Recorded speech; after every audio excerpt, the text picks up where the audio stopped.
Good afternoon to all the students. Our next chapter is biotechnology and its application. So आज हम नया chapter शुरू करने जा रहे हैं biotechnology and its application. So we will first start with the topic biotechnology. As you all are familiar with this name, आप सब ने ये वर्ड सुना हुआ है. कहीं ना कहीं आपको इसके बारे में थोड़ा बहुत आइडिया भी होगा that what is biotechnology. अगर हम इसको बिल्कुल सिंपल वे में समझें, जैसे एक स्पष्ट भाषा में अगर इसे हम समझने की कोशिश करें तो biotechnology is basically a technique. It's the technique of using live organisms. अगर हम इसे सिंपली डिफाइन करें तो bio stands for the live और लिविंग थिंग. सो एक ऐसी टेक्निक या एक ऐसी टेक्नोलॉजी या जिससे कोई ऐसा प्रोडक्ट बनता हो कि जिसमें यूज़ लिविंग ऑर्गेनिज्म का हो या लाइव ऑर्गेनिज्म का हो या उसके सेल्स का हो या किसी बॉडी पार्ट का है या एंजाइम्स का है. ठीक है. सो उस ऑर्गेनिज्म को यूज़ करना या उसकी एंजाइम्स को से यूज़ करना या उसके किसी सेल्स को बॉडी पार्ट को यूज़ करना और उससे इस टेक्निक के थ्रू कोई नया यूज़फुल प्रोडक्ट बनाना, इसे हम बायोटेक्नोलॉजी कहते हैं. ठीक है. जनरली अगर हम ट्रेडिशनली बात करें तो processing of cheese, processing of curd, जिस तरह दही बनता है, चीज़ बनता है, लेदर बनती है और ऐसे भी बहुत सारे ऐसे बेकरी प्रोडक्ट्स हैं. ठीक है.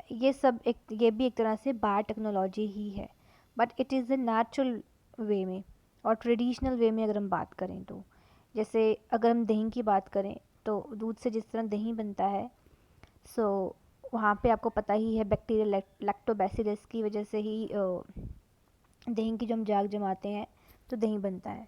सो वो उस बैक्टीरिया की वजह से है. उसमें भी क्या है, एक लाइव ऑर्गेनिज्म यूज़ हो रहा है.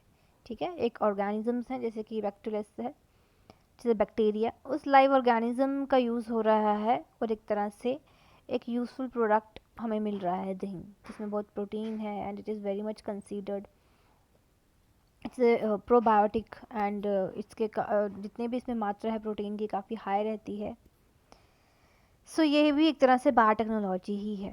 सो अगर हम इसको एक कंप्लीट मोर रिस्ट्रिक्टेड सेंस में बात करें, जो आज की बायोटेक्नोलॉजी है, मॉडर्न बायोटेक्नोलॉजी है, उसमें अगर हम बात करें तो ये एक ऐसा बायोटेक्नोलॉजी एक ऐसी अब फील्ड बन चुकी है. इट इज़ अ फील्ड, अपने आप में एक साइंस है ये.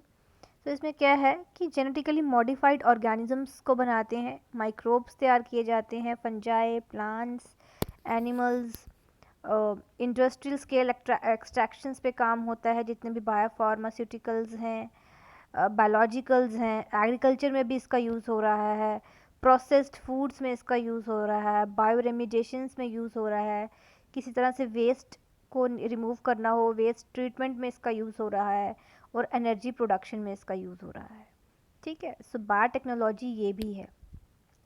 सो जो यूरोपियन फेडरेशन है बायोटेक्नोलॉजी की, EFB, European federation of biotechnology, उन्होंने एक डेफिनेशन दिया है बायोटेक्नोलॉजी का, जो दोनों को, ट्रेडिशनल व्यू को भी और मॉडर्न मॉलिक्यूलर बायोटेक्नोलॉजी है, दोनों को एक साथ जॉइन करती है. सो उसके हिसाब से डेफिनेशन ये है कि it is a integration of natural sciences. जितने भी नेचुरल साइंसेज हैं उन सब का एक इंटीग्रेशन है, गठबंधन है. और जितने भी ऑर्गेनिजम्स हैं, सेल्स हैं, उनके पार्ट्स हैं, प्लस जितने भी मॉलिक्यूलर एनालॉग्स हैं, मॉलिक्यूलर जितने भी प्रोसेसेस हैं, उसका एक तरह से इंटीग्रेशन है, गठबंधन है, ताकि यूज़फुल प्रोडक्ट्स प्रोवाइड की जाएं और सर्विस प्रोवाइड की जाए. ठीक है. सो बायोटेक्नोलॉजी खाली एक बैक्टीरिया तक ही सीमित नहीं है, मॉलिक्यूलर वे तक भी आ चुकी है और हर एक तरफ इसका रोल है. तभी आज के टाइम पे ये बहुत एक रनिंग साइंस है, very scopeful and skillful science it is. So इसके दो तरह के प्रिंसिपल्स हैं. ये बायोटेक्नोलॉजी जो ऐसे कोर प्रिंसिपल्स हैं या टेक्निक्स हैं जिनसे मॉडर्न बायोटेक्नोलॉजी का बर्थ हुआ है, वो है genetic engineering and bio process engineering. Genetic engineering में हम क्या करते हैं कि जो भी हमारा जेनेटिक मटेरियल है, as the word genetic indicates, genetic material, ऐसे अगर हम नॉर्मली सिविल इंजीनियरिंग सुनते हैं, मैकेनिकल इंजीनियरिंग सुनते हैं, कंप्यूटर इंजीनियरिंग सुनते हैं, उनमें रिस्पेक्टिव फील्ड्स में काम किया जाता है. वैसे ही अब ये वर्ड है जेनेटिक इंजीनियरिंग, जो आपकी बायोटेक्नोलॉजी में आता है। सो इसमें क्या है, जेनेटिक मटेरियल जैसे कि DNA and RNA, genetic material में चेंज लाया जाता है। ठीक है, ऐसी टेक्निक्स को यूज़ किया जाता है कि पूरी की पूरी केमिस्ट्री चेंज कर दी जाती है जेनेटिक मटेरियल की, और इनमें ऐसे कुछ इंट्रोड्यूस किए जाते हैं ऑर्गेनिजम्स, और जो हमारा टारगेट है, जो हमारा होस्ट ऑर्गेनिजम्स है, उस पर जेनेटिक मटेरियल को चेंज किया जाएगा। किस तरह, वो चीज़ हम डालेंगे। ठीक है, कुछ एलियन डीएनए जेनेटिक मटेरियल को चेंज किया जाएगा ताकि टोटली चेंज हो जाए, और उसी हिसाब से उसका फिनोटाइप भी चेंज हो जाता है। ठीक है,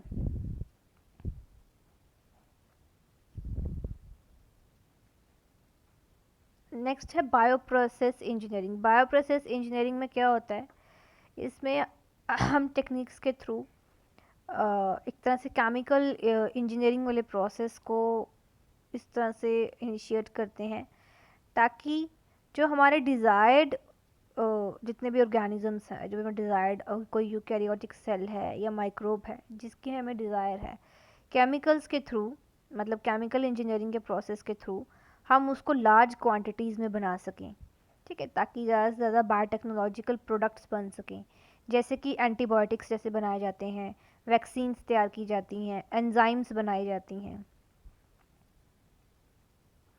सो इस तरह से क्या होता है कि केमिकल इंजीनियरिंग प्रोसेस है ताकि ग्रोथ हो सके डिज़ायर्ड माइक्रोब्स की, ताकि हम एंटीबॉडीज़, वैक्सीन्स और एंजाइम्स बना सकें। सो अब टेक्निक्स जो हैं जेनेटिक इंजीनियरिंग की, जिससे क्या हो सकता है कि रिकम्बिनेंट डीएनए बन सकता है। रिकम्बिनेंट डीएनए ही काफ़ी इंपॉर्टेंट है, जो क्या होगा कि जेनेटिक मटेरियल में चेंज लाएगा। हमें जो डिज़ायर्ड जीन या सेगमेंट चाहिए डीएनए का, हम वो ले लेते हैं। ठीक है, उसके बाद हमने एक वेक्टर चाहिए हमें जो उसको कैरी करेगा, उसके बाद वो हम होस्ट में इंट्रोड्यूस करवाएंगे ताकि उसी हिसाब का उसका जीनोटाइप बन जाए। तो जेनेटिक इंजीनियरिंग ही एक ऐसी टेक्निक है जो हमें एक्चुअली हेल्प करती है ताकि हम रिकम्बिनेंट डीएनए को रिक्रिएट कर सकें, जीन क्लोनिंग का यूज़ कर सकें, जीन ट्रांसफ़र का यूज़ कर सकें, और ये सब इसमें होता है। और ये सब हमें हेल्प करता है ताकि हम आइसोलेट कर सकें, और अलग करने के बाद हम इंट्रोड्यूस कर सकें अपनी मर्ज़ी के डिज़ायरेबल जीन्स, चाहे वो एक हैं या एक से ज़्यादा हैं, और उसमें ये नहीं होगा कि अनडिज़ायरेबल वाले भी आ जाएंगे। सो हम सिर्फ डिज़ायरेबल वाले ही डालेंगे और अनडिज़ायरेबल साइड हो जाएंगे। सो ये तभी होगा, पहले हम आइसोलेट करेंगे रिस्ट्रिक्शन एंजाइम से, उसके बाद लाइगेस एंजाइम से जोड़ा जाएगा। सो ये एक प्रोसेस, स्टेप बाय स्टेप वाला प्रोसेस है। सो अगर हम कोई भी ऐसे रिकम्बिनेंट डीएनए बनाने की कोशिश करते हैं, एज ए नेम इंडिकेट कि रिकम्बिनेंट डीएनए का मतलब ही क्या हुआ कि कंबाइंड हुआ, फिर से कंबाइंड हुआ है, हम डीएनए में कुछ ऐसी एडिशन करेंगे। सो इसमें क्या रहता है कि अगर हम प्रोसेस शुरू करते हैं तो क्रोमोसोम में स्पेशली एक ऐसा सीक्वेंस रहता है, डीएनए सीक्वेंस रहता है, जिसे हम ऑरिजिन ऑफ रेप्लिकेशन कहते हैं, जो कि स्पेशली रिस्पॉन्सिबल रहता है रेप्लिकेशन को इनिशिएट करने के लिए।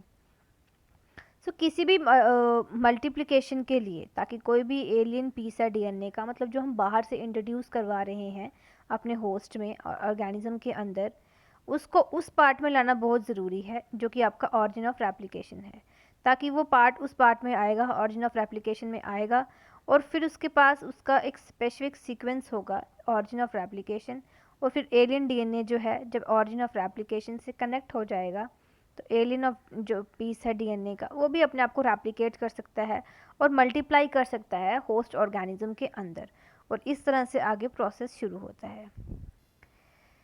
So this is a brief introduction about biotechnology, principles of biotechnology.